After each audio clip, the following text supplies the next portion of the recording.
Naturally, when Funcom releases a new update, there is tons of content that, you could easily capitalize on, and I feel other parties are doing a great job of that. If any of you have been with me long enough, I am more interested in the PvP side of things, so I'm always looking for items that, will maybe add some more stuff to PvP, some advantages, maybe a little bit more strength here and there, agility, whatever it may be. And today we're going to be talking about KURAKS vestments, specifically the leggings of KURAK.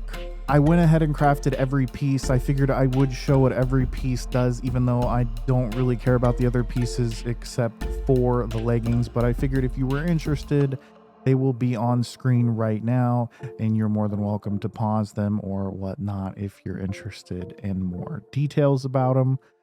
Not the greatest armor by any means, but the leggings are something that stuck out to me during the test live, and the follower damage isn't something that I really care for, but I do, I'm probably going to be having an iron golem follow me because I don't care if it dies, so 10% extra damage is great for that, I guess.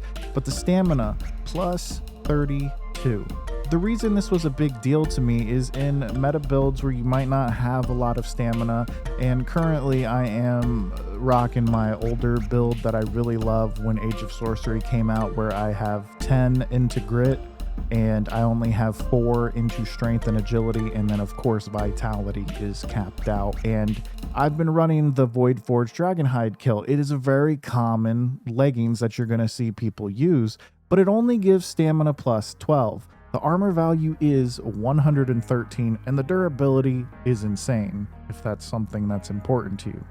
But for me, on the other hand, you got it at 66 armor. But with bulk plating, on it, it does 91 for your armor value, and that's 32 stamina.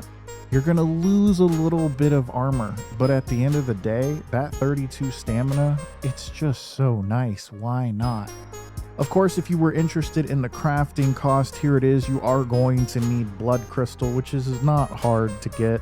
You're then going to need perfected light padding, layered silk, and some layered fur to craft this up. The leggings itself are going to take you 7 blood crystal, 10 layered fur, 6 layered silk, and then of course some perfected light padding. That's not that bad, and it's not that hard to get if you're already at that level where you're crafting kits. And maybe a little bit pricier because of the layered fur. It's kind of a odd thing, to me. When I always think of layered fur, I think it's going to add weight to it, fur being heavy. Am I fucking crazy here? But it's Funcom, they gotta mix and match, and they had to make sure to get the new blood crystals in there. But if you're late game, even mid to late game, this isn't really that bad to craft, especially on a garrison armorer's bench. The cost is reduced, so I would take advantage of this, and I would try it out in your builds, especially if you're currently using Voidforged Dragonhide kilt right now. Go ahead and give this a shot for your PvP build. If I put the leggings on, you will see my character, while sated, is rocking 219 stamina. And that's pretty great. I'm in my one build that I said earlier. If you haven't watched that video, I should put a link in here. I never take advantage of those, but you can go watch that. I figured I don't really need to tell you how to get blood crystal. I feel like everyone else is already covering that, and if you're watching this video, you have probably already consumed content on golems and where to get blood crystals. They're very easy.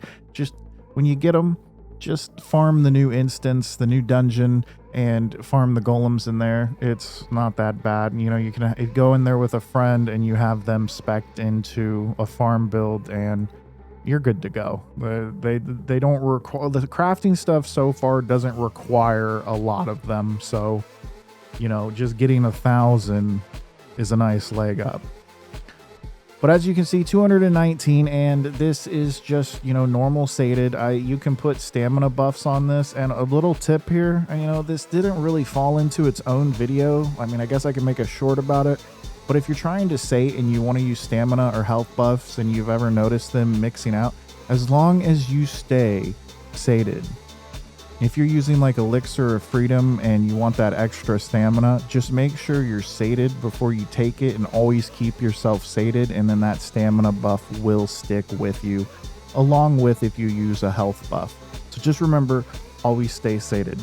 But I am curious if you guys were excited to see some leggings that could actually be useful. I'm always excited when there's new armor that gets added into the game that can, you know, change up the typical meta kits that everyone runs and uses.